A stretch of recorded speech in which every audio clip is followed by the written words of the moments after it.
好，你告诉我要解决什么问题啊？我没有咳嗽了，老师。哦，现在我看到那个样子啊，就像一只那个海鸟啊，像一个大鸟啊，像鸟啊，鸟的后脖子到翅膀之间一个三角地带啊，像隔了一块石头啊，要在那个，相当于要在后脖子到后脖子后颈部到翅膀那个地方一个三角地带，就像压了一块石头。然后呢，另外一个我看过去的呢，就像那个大鸟啊，大鸟上面再踩了一个大鸟，再踩了一个大鸟，再踩了一个大鸟，这个踩了一个叠一个叠一个的鸟啊，表示重啊，重啊。现在你那个咳嗽的时刻啊，就像是你背后，就在那个应该在那后脖子这些换成人的话，就是后脖子的这下端，就是在肩膀，平起稍微下一点点，感觉是被人家碰拍了一下的感觉，咔咔咔，碰拍了一下的感觉啊，为什么被拍了一下？就告诉那个有股力量压在那边。压在那边啊，告诉你有股力量压在那边啊，实际上就智能飞行物，在高空啊，产生了额外的重力，产生了额外的压力。鸟呢，代表这个鸟的形状呢，就是一架飞机的形状。也就是说，那个现在那个把那个飞机那个虽然是重量是很均衡的压到飞机上面，但是呢，为飞机设计的时候呢，为了那个起降的安全呢。它的一个关键点就是刚才我所说的那个，就像一个鸟的后脖子到翅膀那个接口那个一个三角地带，就是切换成人的话，就是肩膀平了的位置，平就肩膀高位的平的位置往下一点点，那个地方呢就应该叫平衡点。如果有额外的重量来的话呢，就相当于把它打破了这个平衡，打破了这个平衡呢，就是就像一个跷跷板一样的，只有一个支点，飞机设计的支点就在那个地方。那么如果重量稍微有一点变化的那个头会往下低下去，就是那个就是像那尾巴翘起，头往下低下去。如果稍微后面重一点的话呢，稍微重一点点的时候呢，后面感觉被压住了，头翘起来。就是相当于一个跷跷板的一个支点在那地方，最关键的一个支点。设计的时候，平时那个空气，他们飞机设计的时候没有考虑到天上还有那么多智能飞行物的情况，会出现。所以呢，他设计的时候平时是没问题的，但现在这个突然天上空出现了那么多智能飞行物以后啊，相当于脖子啊，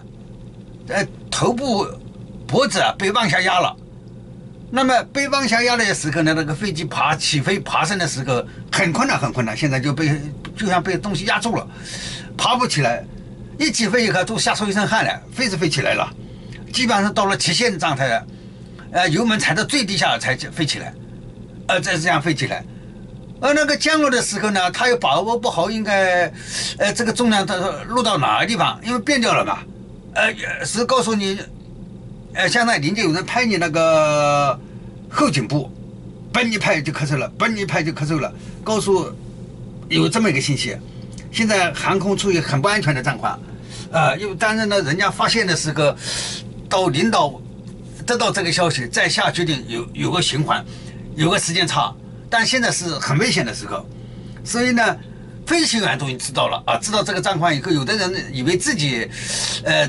的状况不好。或者呢，以为是偶然发生的，不一定每个人都往上申报啊。但是已经感觉到了，申报的时候零零星星在往上申报，实际上现在处于很危险的状态。包括刚才我看到一个消息，全球在不同的地方、不同的状态下，就发生空难，你就误起了啊。也就是说，现在有人在拍你那个后颈部那个，拍一下就咳嗽了。拍一下就咳嗽了，就拍得很重，就提醒你，现在飞机处于很不安全的状态，然后呢，但是呢，到普遍飞机停飞形成共识呢，有个时间差，会滞后，这个哦，为了让刚才我咳嗽是这样啊，我刚才的咳嗽啊，大概配合告诉你是这样，有根针一样的东西啊，是喉咙这边往上升的啊，刚才没有啊，这处没有。我说到后面刚才咳的时候，为了强化这个咳嗽啊，它在这个地方，那你看我这里呢，像一根针一样的，从这个地方往上刺了两下，刚才啊，这个地方刺了两下，前面我描述的都是在这个地方后背这个地方呢，不知道看得见吗？哦，不对，等一下啊，我等一下啊，对，之前我说的是在这个地方，一个像个三角，一个鸟的三角体的，鸟的脖子和两个翅膀一个连线的一个位置，在这个地方啊，被压住了。压了以后嘛，那个飞机的话会，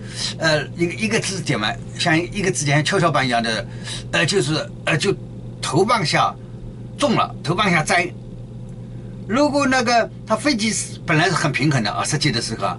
但是额外那么多智能飞行物来的话，这个是在设计以外的。现在的飞机都是现在的情况都是那个头往下栽重了以后，那个起飞爬升的时候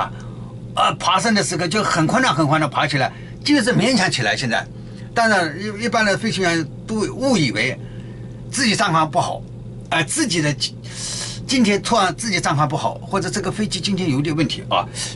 但不是一个大问题，他以为啊。所以呢，像这种情况网上汇报的人，不是每个人都汇报，他以为自己的问题呢，有的人汇报了，有的人没汇报。等到领导知道这个事情的话之后，所以呢，现在的情况就很危险。这个情况呢是，那个起飞的时候，那降落的时候呢，人家也把握不好那个重心在哪里啊？到底头低下去的、昂起的，他们也都没训练过这种，因为突然变掉了嘛。所以现在的飞机处于很危险的状态。现在呢，这个网上汇报的人不多，但飞行员之间互相交流的比较多。也就像一个感冒一样的，大家在那感冒似的啊，实际上是天上智能飞行物引起的啊。那么刚才你为什么咳嗽呢？就是有临界的东西，也不知道大神拍的还是谁，但没告诉我是谁，就拍了你这里，嘣一拍咳一下子。本你拍咳一下子，实际上就是拍了你咳嗽以后呢，你会临拍嘛？临拍了以后会告诉你这个，实际上刚才的咳嗽是叫你临拍，然后在临拍过程中，我把这个信息告诉给你，就告诉你航空现在很不安全，很不安全呢。飞行员很多意识到，但是他会误以为只是一次性的。当然，有的人飞行员之间互相交流的话，就发现这个问题严重了。但有的人少量的人才汇报这个事。哎呀，今天我飞机爬升的是几乎爬不起来呀，勉强的那个拉升起来。那因为我临排我们提前知道嘛，当然临排获得的信息到达到执行呢有个时间差，所以呢提前先告诉你这个信息。这讲今天的课程啊，临界告诉你是大神拍的还是谁拍的呢？没显示，刚才是有人拍你啊，拍你这个地带，然后一拍你就咳嗽了啊，是这么一回事。今天的咳嗽同前面不一样，前面的咳嗽呢，往往吸入冷空气了或者什么气流变化或者冲击来引起，刚才那个是在后面拍你啊，是这个啊，你说我完全理解了这个信息了。我完全理解了这个信息了。对，你说完那个完全理解了这个信息呢，那个拍你的手刚才就移开了，但我没看到人是谁，只看到一个手伸在那边。拍的时候，拍的时候有个手指是这样，一个手有个手指是这样啊，中指啊，直接像点穴位一样的往下点了一下子，但整体是拍下去的。特别是中间一拍以后呢，引发了一个咳嗽。实际上告诉你这个信息啊。今天早上到现在的我临拍的全部是那个航空公司的信息，而且都眼睛看过去就是满屏幕都是那个飞机的一部分，因为那个整个屏幕上都是飞机嘛，飞机也放不下了这个屏幕上，那么只能就显示这一部分来，就是整个屏幕是飞机啊，飞机的那就像那个我一个手呢，这样的，那个手这样啊，就相当于啊，屏幕上今天很奇怪，原来我临拍的是不会一个整个飞机的一部分把那个屏幕遮住了，或者很远的地方，今天就是直接就挡到眼前了，早上开始临拍出来的，你说我完全接受到这个信息了。我完全接受到这个信息。那说了这个事情，他就是把这个手移开了。我怀疑呢，这个手是大神的，但是他就是没让显示是谁，只一个手伸过来就拍了这样引起的好，那就这样了